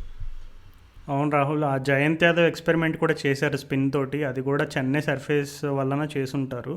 బట్ వాళ్ళు ఇంకా చెన్నైలో గేమ్స్ అయిపోయినాయి కాబట్టి ఇంకా ముందు ఉన్న సర్ఫేసెస్లో మరి జయంత్ యాదవ్ ఛాన్స్ వస్తుందా లేదా అనేది డౌట్. కాకపోతే ముంబైకి ఏంటంటే ఇప్పుడు వాళ్ళకి రాహుల్ చహర్ ఉన్నాడు, కానీ రాహుల్ చహర్కి కొంచెం మంచి సపోర్టింగ్ స్పిన్నర్ అయితే లేడు. అంటే కృణాల్ పాండ్యా ఉన్నాడు కానీ తను కొంచెం ఇన్కన్సిస్టెన్సీ ఉందనేది మనకి క్లియర్గా అర్థమవుతుంది. మొన్న జరిగిన పంజాబ్ కింగ్స్ మ్యాచ్లో కూడా తను వరుసగా 3-4 వైడ్లు కూడా వేశాడు ఆ మిడిల్ ఓవర్స్లో. ఆల్మోస్ట్ అది అంత క్రూషియల్ ఫేజ్ కాకపోయినా అట్లాంటి స్టేజ్లో తను క్లియర్గా ప్యానిక్ అయితే అయినట్టు మనకు కనబడుతుంది. సో రాహుల్ చహర్కి కొంచెం సపోర్టింగ్ స్పిన్నర్ లేకపోవడం, కొంచెం అంటే ఉన్న కృణాల్ పాండ్యా దగ్గర నుంచి ఆ కన్సిస్టెన్సీ లేకపోవడం అనేది కొంచెం ఇబ్బందికరమైన విషయం. ఎందుకంటే ముంబై ఇండియన్స్ బౌలింగ్ గురించి అందరికీ తెలిసిన విషయమే. Trent Boult and Jasprit Bumrah ఇద్దరు కూడా మంచి deadly combination, both at the starting and also at the death. So ఆ స్పిన్లో కొంచెం వాళ్ళకి ఆ కంట్రోల్ అనేది దొరికితే రాహుల్ చహర్తో పాటు ఎవరైనా మంచి సపోర్టింగ్, కృణాల్ పాండ్యా కొంచెం మరి కన్సిస్టెన్సీ ఇంప్రూవ్ చేసుకుంటే మంచిది. అండ్ ఇంకొక విషయం ఏంటంటే, నేను రీసెంట్గా ఎక్కడో ఒక కామెంట్ చదివాను ఏంటంటే, ముంబై ఇండియన్స్ వాళ్ళ ప్లేయర్స్కి చాలా అష్యూరెన్స్ ఇస్తారు, మీరు ఖచ్చితంగా టీమ్ 11లో ఉంటారు, స్పాట్లో ఉంటారని ఒక అష్యూరెన్స్ ఇచ్చేసరికి వాళ్ళు కొంచెం maybe they are taking their spot for granted. కొంచెం ఒకరిద్దరు ప్లేయర్స్ని కొంచెం పక్కన పెట్టాలి. సన్ రైజర్స్ ఎట్లయితే మనీష్ పాండేని పక్కన పెట్టారో అట్లాగే ఒకరిద్దరు ప్లేయర్స్ని ఒక 1-2 గేమ్స్కి పక్కన పెడితే మంచిది అనేటువంటి ఒక సజెషన్ ఇచ్చారు. మరి అది ఎంతవరకు అది కరెక్ట్ అనేది నాకు తెలియదు, కానీ ఒక్కటైతే చెప్పగలను, అంటే ఇప్పుడు నువ్వు ఇందాక అన్నట్టు సూర్యకుమార్ యాదవ్ ఎందుకో మరి సూర్యకుమార్ యాదవ్ని నేను మొన్న లాస్ట్ పంజాబ్ కింగ్స్తో జరిగిన మ్యాచ్ తర్వాత రోహిత్ శర్మ ఏం చెప్పాడంటే, మేము మిడిల్ ఆర్డర్లో కొంచెం స్ట్రగుల్ అవుతున్నాము ఈ ఇయర్, సో ఆ మిడిల్ ఆర్డర్ స్ట్రగుల్స్ని ఎట్లా ఫిక్స్ చేయాలని ఆలోచించినప్పుడు మాకు ఫస్ట్ తట్టిన పేరు సూర్యకుమార్ యాదవ్, ఎందుకంటే తను మంచి ఫామ్లో ఉన్నాడు and he has all the talent in the world to do well at any stage of the game. So అందుకని మేము సూర్యకుమార్ యాదవ్ని మేము అనుకున్నాము అని చెప్పాడు. బట్ సూర్యకుమార్ యాదవ్ ముంబైకి ఎక్కడ బాగా క్లిక్ అయ్యాడు అనేది మనకి రికార్డ్సే చెప్తున్నాను, నెంబర్ 3 స్పాట్లో. సో మరి ఇషాన్ కిషన్ని వాళ్ళు ప్రమోట్ చేసి మళ్ళీ సూర్యకుమార్ యాదవ్, నాకు తెలిసి ఆ మూవ్ కొంచెం బ్యాక్ ఫైర్ అయింది వాళ్ళకి. సో అది ఎక్కువ మ్యాచెస్ కంటిన్యూ చేస్తారనేది నేను అనుకోవట్లేదు. సో లాస్ట్ ఇయర్ ఏంటంటే ఇషాన్ కిషన్ మంచి ఫామ్లో ఉండేసరికి వాళ్ళకి మంచి అడ్వాంటేజ్ అయింది, కానీ అతను క్లియర్గా ముంబై పిచ్చెస్ చెన్నై పిచ్చెస్ పైన అయితే స్ట్రగుల్ అయినట్టు మనకు కనబడుతుంది. సో వాళ్ళు మేబీ మనం ఇప్పుడు చెన్నై గురించి ఎట్లయితే చెప్పామో, వాళ్ళు సర్ఫేసెస్ ఇప్పుడు వేరే పిచ్చెస్ పైన ఆడినప్పుడు వాళ్ళకి కొన్ని ఛాలెంజెస్ ఉంటాయని నాకు తెలిసి ఇప్పుడు ముంబైకి మేబీ ఇప్పుడు వాళ్ళు జనరల్గా చెన్నై పిచ్చెస్ అంటే వాళ్ళకి అక్యూట్ ఆపోజిట్ అనమాట. ముంబైలో వాళ్ళు ఆడే స్టైల్ ఆఫ్ ప్లేకి, ముంబైలో వాళ్ళు ఆడే బ్రాండ్ ఆఫ్ క్రికెట్కి కంప్లీట్ ఆపోజిట్లో ఉంటుంది చెన్నై పిచ్చెస్. సో ఇప్పుడు వాళ్ళు పిచ్చెస్ వేరే సర్ఫేసెస్ పైన ఆడతారు కాబట్టి నాకు తెలిసి maybe there could be a change of luck and there could also be a change of style in how they approach. And Suryakumar Yadav గురించి నేను పర్టికులర్గా చెప్పినప్పుడు నాకు తెలిసి టీమ్స్ కూడా మంచిగా హోంవర్క్ చేసినట్టు కనబడుతుంది, ఎందుకంటే తన స్ట్రాంగ్ హిట్టింగ్ జోన్స్ అనేవి బిహైండ్ ది వికెట్ అనేది టీమ్స్ కూడా బాగా పసిగట్టి తనకి రెస్ట్రిక్ట్ చేస్తున్నాయి. ఎందుకంటే కొన్ని పర్టికులర్ స్పిన్నర్స్ తనకి వేస్తున్న లైన్ చేస్తుంటే మనకు అర్థమైపోతుంది సూర్యకుమార్ యాదవ్ హిట్టింగ్ జోన్ని రెస్ట్రిక్ట్ చేయడానికి క్లియర్గా ప్లాన్తో వచ్చారని. సో మేబీ ఇప్పటివరకు అయితే కొంచెం మిక్స్డ్ పెర్ఫార్మెన్స్, ఒక విధంగా చెప్పాలంటే ఆనెస్ట్గా చాలా ముంబై ఇండియన్స్ అనుకున్న రేంజ్లో పర్ఫామ్ చేయలేదు. బట్ నువ్వు అన్నట్టుగా వాళ్ళు ఎప్పుడు కూడా సెకండ్ హాఫ్ ఆఫ్ ది సీజన్లో బాగా క్లిక్ అవుతారు. So we're almost getting to that stage where the second half will start in a week or so. So mostly మరి వారు వేరే సర్ఫేసెస్ పైన వాళ్ళ పర్ఫార్మెన్స్ ఎట్లా ఉంటుందని ఇంట్రెస్టింగ్గా చూడాలి. మరి అంటే ఇంకోటి రాజు, బౌలింగ్ పరంగా చూసుకుంటే వాళ్ళకి పోయిన ట్రెంట్ బోల్ట్ నీకు పర్పుల్ క్యాప్ విన్నారు, నీకు ప్రతి పవర్ ప్లేలో వికెట్ తీసాడు, కానీ ఈసారి చూస్తే ట్రెంట్ బోల్ట్ ఒకే ఒక పవర్ ప్లే వికెట్ తీసాడు అనుకుంటా. సో అక్కడ నీకు వాళ్ళ స్ట్రాటజీ బ్యాక్ ఫైర్ అవుతుంది అన్నట్టు అనిపిస్తుంది. కానీ ఇప్పుడు వాళ్ళకు ఉన్న చిక్ ఏంటంటే, ట్రెంట్ బోల్ట్ బదులు ఇంకో బౌలర్ని ఎవరిని తీసుకొద్దాము అంటే వాళ్ళకి వికెట్ టేకింగ్ బౌలర్ ఇంకోరలేరు. యాడమ్ మిల్న్ అయినా కానీ నీకు తను అంటే నీకు మిడిల్ ఓవర్స్లో వేసే బౌలర్, డెత్లో వేస్తాడే తప్ప నీకు తను స్వింగ్ చేసి పవర్ ప్లేలో వికెట్ తీసే టైప్ బౌలర్ కాదు. మార్కో యాన్సన్ మేబీ ఆ రోల్ చేయగలుగుతాడంటే, కానీ చాలా ఇన్ఎక్స్పీరియన్స్. నీకు ట్రెంట్ బోల్ట్ ఎక్స్పీరియన్స్ ఎక్కడ, మార్కో యాన్సన్ ఎక్కడ. సో అంటే వాళ్ళు ఇప్పుడు కొంచెం ఇరుక్కొని ఉన్నారు ఈ విషయంలో. ఇప్పుడు ట్రెంట్ బోల్ట్ని తీస్తే వాళ్ళకు నీకు వేరే ఆప్షన్ నీకు డొమెస్టిక్ అయినా ఇంటర్నేషనల్ అయినా రెండిట్లో లేరు నీకు. సో అక్కడ వాళ్ళు కొంచెం ఇక చతికిరపడ్డారని మనం చెప్పచ్చు. ఇక మొత్తం ఇక భారం అంతా బుమ్రా మీద వేస్తున్నారు. కృణాల్ పాండ్యా బౌలింగ్ వేయట్లేదు సరిగ్గా, హార్దిక్ పాండ్యా అసలు బౌలింగ్ వేయట్లేదు, జయంత్ యాదవ్ కూడా అంత ఎఫెక్టివ్ ఉండట్లేదు నీకు లెఫ్ట్ హ్యాండర్స్కి వేసినా కానీ. సో నీకు మొత్తం భారం అంతా నీకు బుమ్రా, చాహరే చేస్తున్నట్టు అనిపిస్తుంది. మరి నీకు రాహుల్ చాహర్ నీకు ఎంత బాగా వేసినా కానీ బుమ్రా నీకు క్లోజ్ అవుట్ చేయకపోతే మ్యాచ్ డెత్లో వాళ్ళు ఓడిపోతారు అనమాట. సో మొన్న అదే చూసాం, బుమ్రా నీకు 2 నో బాల్ వేసాడు లాస్ట్ ఓవర్లో. నీకు కొంచెం క్లోజ్గా వెళ్ళే మ్యాచ్ ఢిల్లీ క్యాపిటల్స్ మ్యాచ్. అది మనం అనుకున్నాం కానీ అది ఈజీ చేద్దాం, కానీ ఢిల్లీ వాళ్ళు చాలానే కష్టపడ్డారు ఆ పిచ్ పైన. ఎంత డ్యూ ఉన్నా కానీ వాళ్ళు అంత కష్టపడ్డారంటే ఆ పిచ్ ఎంత వర్స్ట్గా ఉండనో మనం ఇంకా ఎస్టిమేట్ చేసుకోవచ్చు. సో నీకు they are heavily dependent upon Bumrah.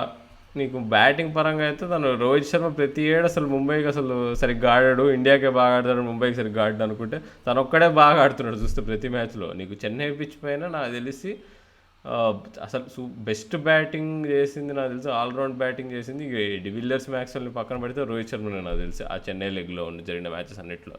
తను చూస్తే అర్థమవుతుంది అబ్బా ఎందుకు నీ క్లాస్ బ్యాట్స్మెన్కి నార్మల్ బ్యాట్స్మెన్కి తేడా ఏంటి. సో తన ఓపెనింగ్ పార్ట్నర్ క్వింటన్ డికాక్ కూడా మినిమం స్కోర్ ఓపెన్ చేయట్లే అంటే మరి ఏమో చూడాలి. మరి జనరల్గా సచిన్ బర్త్డే తర్వాత వాళ్ళు బాగా ఆడడం స్టార్ట్ చేస్తారు అదే మే వచ్చే టైంకి. సో వాళ్ళు ఎప్పుడైతే చెన్నై నుంచి బయటపడతారో వాళ్ళు చాలా హ్యాపీ ఫీల్ అవుతారు నాకు తెలిసి. సో అప్పుడు మేబీ వాళ్ళ ప్లాన్స్ అన్ని మనం చూడబోతున్నాం, కొత్త ప్లాన్స్.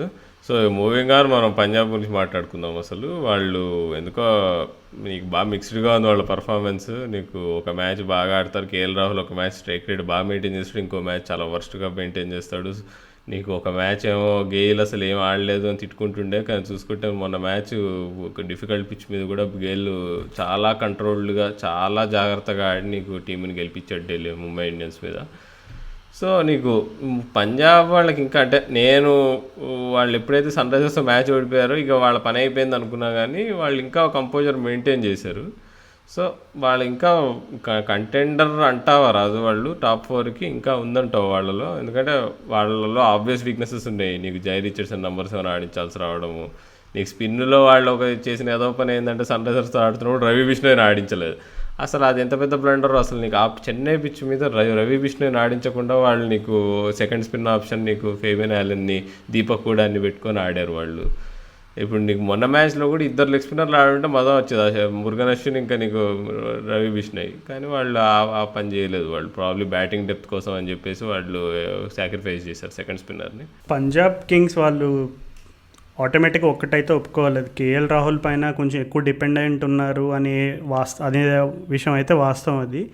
సో మయాంక్ అగర్వాల్ మరి ఇప్పటివరకు అయితే కొంచెం లైక్ ఓకే ఒక 1 or couple of గేమ్స్లో తప్పించి కొంచెం తను అంత ఎక్స్పెక్ట్ చేసిన రేంజ్లో డెలివర్ చేయలేదు. బట్ స్టిల్ తను ఇప్పుడు క్రిస్ గేల్ కూడా నెంబర్ 3లో ఉండడం అనేది ఒక చిన్న అడ్వాంటేజ్. ఎందుకంటే మనం లాస్ట్ గేమ్లో చూసాం క్రిస్ గేల్ స్టార్టింగ్లో కొన్ని డాట్స్ ఆడినా సరే తను మరలా కరెక్ట్గా స్పిన్నర్ కానీ ఎవరైనా వచ్చినప్పుడు తను టార్గెట్ చేయడం. ఇప్పుడు ఆ ముంబై మ్యాచ్లో కూడా క్రిస్ గేల్ చాలా అంటే స్పిన్లో కూడా తను ఎట్లా అంటే టార్గెట్ చేయాలనుకున్నాడంటే ఇంకా easily the probability of Chris Gayle hitting a boundary or a 6 అనేది తను ఇంకా బౌలర్స్ ఎంత రెస్ట్రిక్ట్ చేయడానికి ట్రై చేసినా సరే చాలా కష్టం అనేది అర్థమైపోయింది. ఎందుకంటే ఒక స్లాగ్ అనుకుంటే కృణాల్ పాండ్యా పైన జయంత్ యాదవ్ పైన ఒక స్లాగ్ ఆడతాడు, ఆల్మోస్ట్ అది బుమ్రా డీప్ స్క్వేర్ నుంచి పాపం పరిగెట్టి పట్టుకోవాలని ట్రై చేస్తాడు. కానీ అంటే క్రిస్ గేల్కి ఉన్న పవర్ అంత అడ్వాంటేజ్. ఆబ్వియస్లీ ఇప్పుడు క్రిస్ గేల్తో ఈ చెన్నై సర్ఫేస్ పైన ఒక చిన్నపాటి అడ్వాంటేజ్ ఏంటంటే ఈవెన్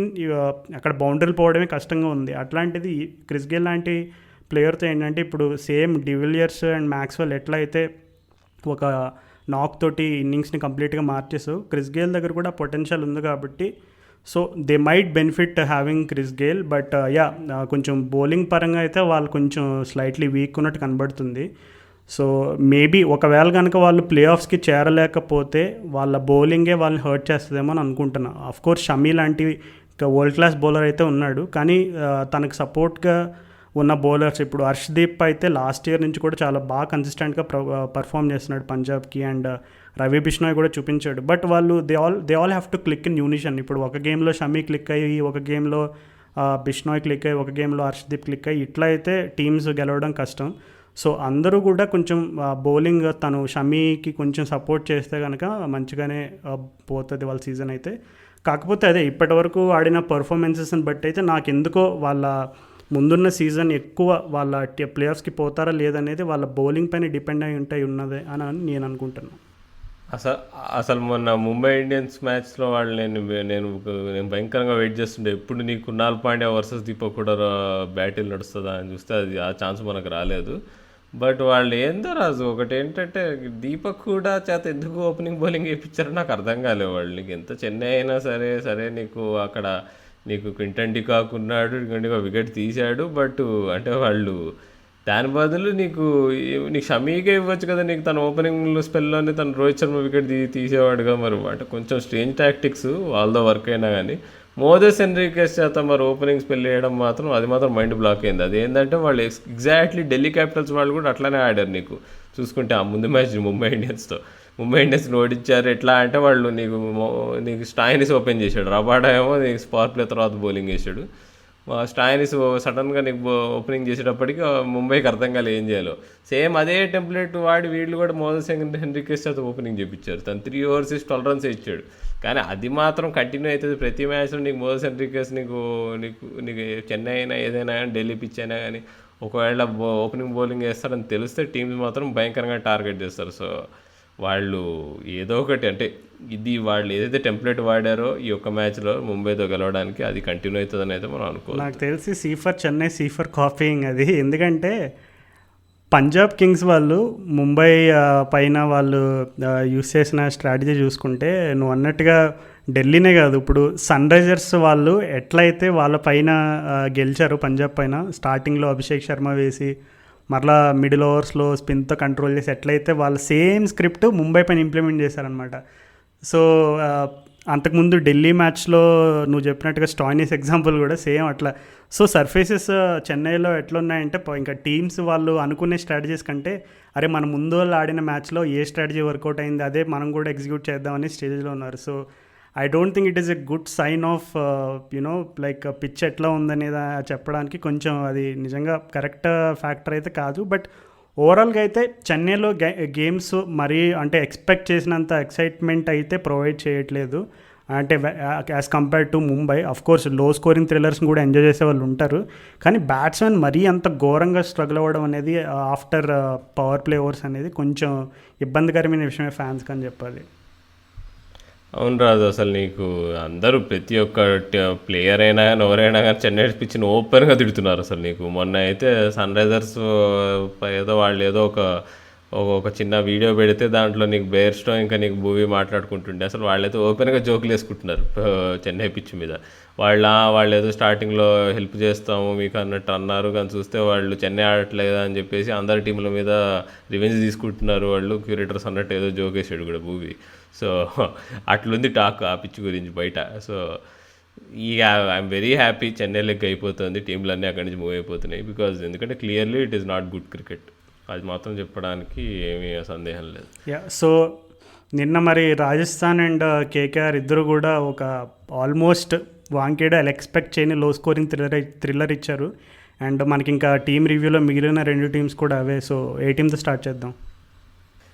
నిన్న మ్యాచ్ అసలు గట్టిగా మాట్లాడుకుంటే 2 ఇంపర్ఫెక్ట్ టీమ్స్ ఆడాయి. నీకు కేకేఆర్ వాళ్ళు ఎట్లయితే నీకు ముంబై వాళ్ళు మొత్తం భారం అంతా బుమ్రా మీద వేస్తున్నారు ఎండింగ్లో మ్యాచ్ గెలిపించడానికి, వీళ్ళు కేకేఆర్ వాళ్ళు కూడా మేము రసల్ కొట్టాల్సిందే, మేము మిడిల్ ఆర్డర్ మేము అందరం ఇంట్లో కూర్చుంటాము అంతే, రసల్ డీకే కుదిరితే ప్యాట్ కమిన్స్ వీళ్ళే కొట్టాలి వీళ్ళే గెలిపించాలన్నట్టుంది. ఏదో టాప్ ఆర్డర్లో నీకు శుభ్మన్ గిల్ అయితే నీకు అన్ని గుడ్లు పెడుతున్నాడు, నీకు నితీష్ రాణా ఏదో ఓవర్ పర్ఫామ్ చేస్తున్నాడు, కానీ తన టాలెంట్ కంటే ఎక్కువ ఆడుతున్నాడు అనే చెప్పుకోవాలి, తనకున్న ఆబ్వియస్ వీక్నెసెస్ వల్ల కూడా.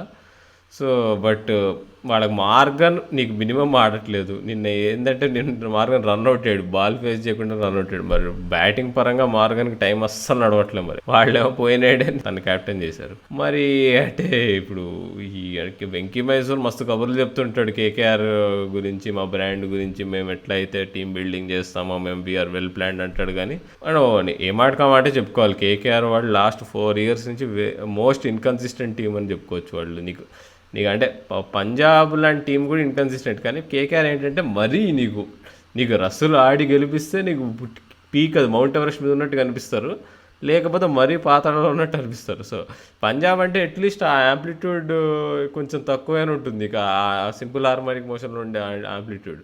బట్ కేకేఆర్ది మాత్రం అసలు మరీ ఎక్కువ ఉంటుంది. సో మరి దానికి ఈ గోయింగ్ ఫార్వర్డ్ మరి ఏదో ఒకటి చేంజ్ చేయాలి వాళ్ళు మేనేజ్మెంట్లో కానీ ఏదైనా కానీ, because something is wrong with that unit. అంటే నాకు తెలిసి కేకేఆర్ వాళ్ళు నాకు తెలిసినంత వరకు biggest problem last year and year కూడా గమనించింది, వాళ్ళ టాప్ 3లో ఒక ఎన్ఫోర్సర్ లేడు. అంటే అనుకోవచ్చు ఏంట్రా ఎన్ఫోర్సర్ లేడని కామెడీగా మాట్లాడుతున్నాడు, అక్కడ శుభ్మన్ గిల్ ఉన్నాడు, రాహుల్ త్రిపాఠి ఉన్నాడు, నితీష్ రాణా ఉన్నాడని. కానీ వీళ్ళు ముగ్గురు చూసుకుంటే నితీష్ రాణా, రాహుల్ త్రిపాఠి అండ్ శుభ్మన్ గిల్ ముగ్గురులో శుభ్మన్ గిల్ ఒక్కడికే కొంచెం ఇంటర్నేషనల్ ఎక్స్పోజర్ వచ్చింది. అండ్ అది కూడా కొంచెం లిమిటెడ్గానే, is not like really senior international cricketer కూడా కాదు. So Shubman Gill style of play అనేది ఎట్లా ఉంటుందని మనకు తెలుసు, తనకున్న talent and all is good. But power ప్లేలో తను వేరే టీమ్స్తో కంపేర్ వేరే టీమ్స్ వాళ్ళు ఎట్లా అయితే ఆ ఇంపాక్ట్ క్రియేట్ చేస్తున్నారో ఇంపాక్ట్కి ఈక్వల్గా క్రియేట్ చేయలేకపోతున్నారు రాహుల్ త్రిపాఠి అండ్ నితీష్ రాణా. ఎందుకంటే ఇప్పుడు ఏ టీం తీసుకున్నా సరే టాప్ 3లో ఖచ్చితంగా ఒక ఇద్దరు స్ట్రాంగ్ ఉండాలి. ఒక ఇద్దరైనా స్ట్రాంగ్ ఉంటే అప్పుడు నీకు ఏమవుతుందంటే ఒకవేళ పవర్ ప్లేలో వికెట్ పడినా అట్లీస్ట్ ఇంకా మిగిలిన ముగ్గురులో ఇద్దరిలో ఒక్కరైనా సరే నీకు మంచి ఇంపాక్ట్ఫుల్ ఇన్నింగ్స్ ఆడితే గేమ్ సిచ్యువేషన్ గేమ్ మొమెంటం మొత్తం మారిపోయింది. కానీ నువ్వు అన్నట్టుగా I think KKR's top 3 has been consistently inconsistent in the last few years and that has been their main reason why they have not been able to do well అని అయితే నేను బలంగా నమ్ముతాను. ఇంకోటి ఏంటంటే సునీల్ నారాయణ వాళ్ళు నంబర్ 4 ఏందో పంపిస్తున్నారు, మిడిల్ ఆర్డర్లో పంపిస్తున్నారు. అంటే ఏదో 10 రన్లు కొట్టి అవుట్ అయిపోతున్నాడు. అంటే తన వాల్యూ ఏమి ఉన్నట్టు కనిపించట్లే అక్కడ. ఇద్దరు అనలిస్ట్ ఉన్నారు అంటే మరీ maybe too many cooks spoil the బ్రాత్ లాగా అవుతుందేమో అనిపిస్తుంది కేకేఆర్.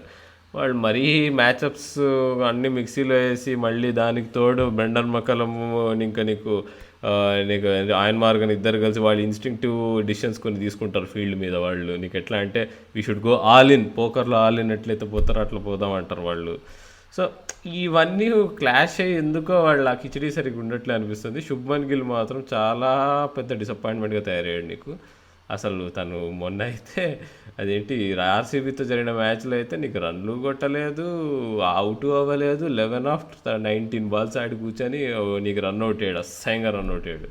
అసలు నీకు కేకేఆర్ వాళ్ళు ఇంప్రూవ్ అవ్వాలంటే నాకు తెలిసి ఇయర్ ఇక మనం వాళ్ళ ప్లే ఆఫ్ ఛాన్సెస్కి స్వస్తి పలకొచ్చు అనుకుంటున్నాను నేను. ఎందుకో ఇక I think we have seen enough అనిపిస్తుంది. అంటే మొన్న అది రసూల్ కమిన్స్ అట్లా ఆడారు కదా, హౌ కెన్ యూ సేవ్ వాళ్ళు ఆల్మోస్ట్ 220 చేసి పడేసారు 30 for 5 నుంచి. అంటే అంత వేరియన్స్ మనకు వద్దు స్వామి, అది చెప్పేది. అంత వేరియన్స్ నీకు టీమ్స్ ముందుకెళ్తాయి, కప్పులు గెలుస్తాయి అనేది మాత్రం అసాధ్యం.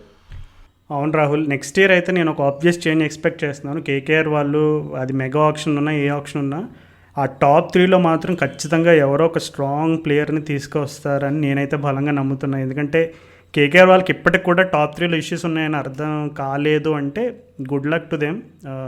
I don't think they can do well without really at least 2 of them should be really powerful in their top 3.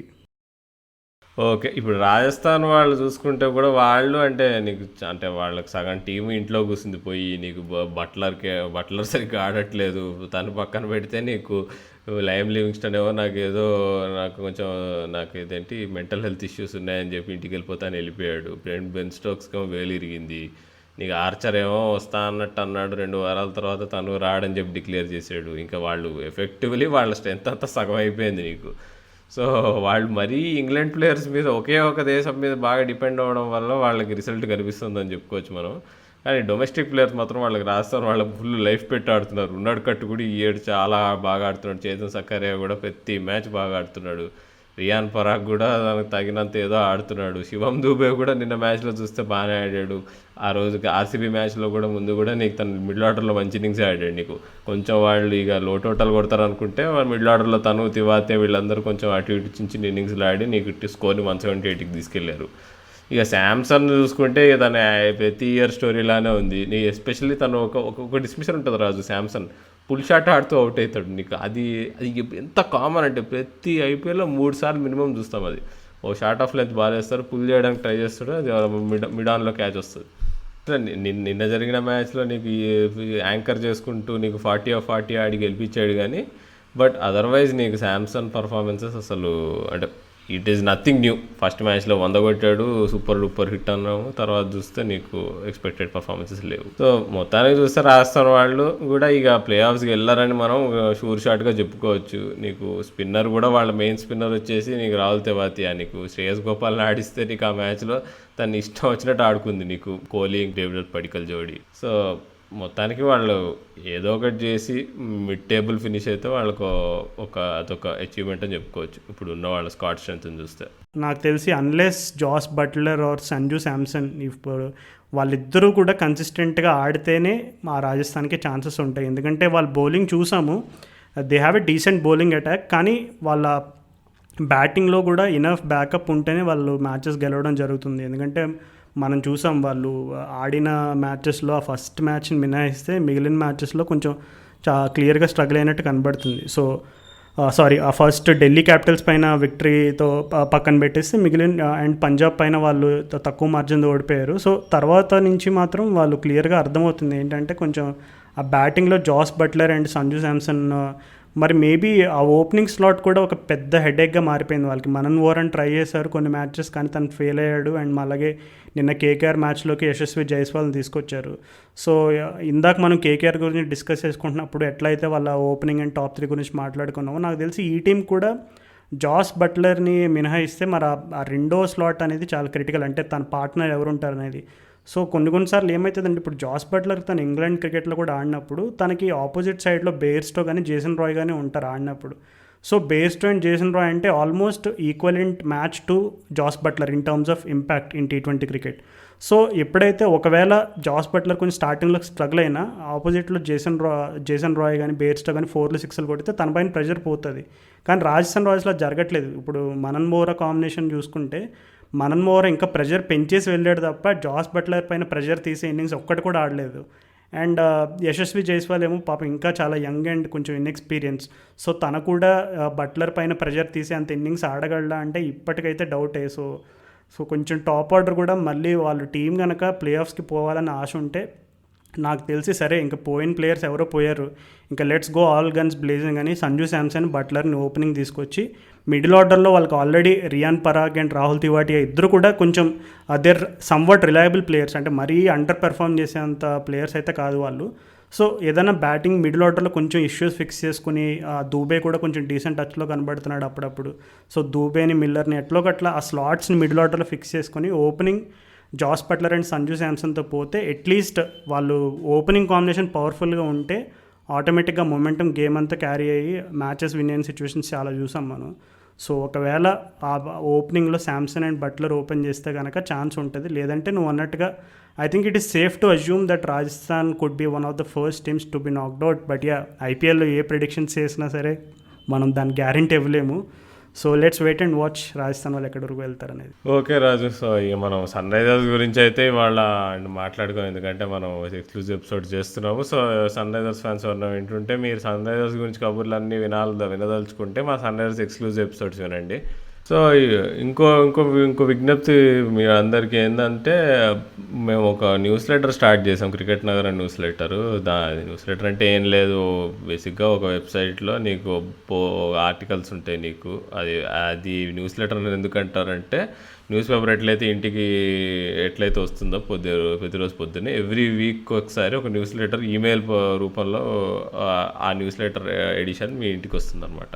So అలా స్టార్టెడ్ ఏ న్యూస్ లెటర్. దానిలో మేము ఫస్ట్ ఆర్టికల్ వచ్చేసి ఇప్పుడు ఆర్సీబీ వాళ్ళు ఈ 7 సడన్గా ఎందుకు ఇంత బాగా ఆడుతున్నారనే దానిపైన మా one of our team members Pratul Srinivasan రాశాడు. సో ఇప్పుడైతే మేము ఇంగ్లీష్లో రాస్తున్నాము స్లోలీ, అంటే ఇంగ్లీష్లో మేము రాసుకున్నా కానీ దాన్ని తెలుగు ట్రాన్స్లేట్ చేసే ప్రయత్నాలు అయితే చేస్తున్నాము. కొన్ని డైరెక్ట్గా తెలుగులో రాసే ఆర్టికల్స్ కూడా ఉంటాయి. So stay tuned for that. ఇంకా మీకు ఈ న్యూస్ లెటర్ మీద ఇంట్రెస్ట్ ఉంటే మాత్రం మాకు మీ ఈమెయిల్ ఐడీలు మెన్షన్ చేయండి. మేము ఎట్లాగో ఈ షో డిస్క్రిప్షన్లో కూడా లింక్ పెడతాము. ఆ లింక్లోకి వెళ్ళి మీరు ఆర్టికల్ చదివి మీరు సబ్స్క్రైబ్ కూడా కావచ్చు మీ అంతటి మీరు. సో చూస్తున్నటువంటి క్రికెట్ వింటున్నటువంటి క్రికెట్ నగరం పాడ్కాస్ట్ బయటికి మాత్రం వెళ్ళకండి. నేను మీ క్రికెట్ నాయకుడు రాహుల్ సైనింగ్ అవుతుంది.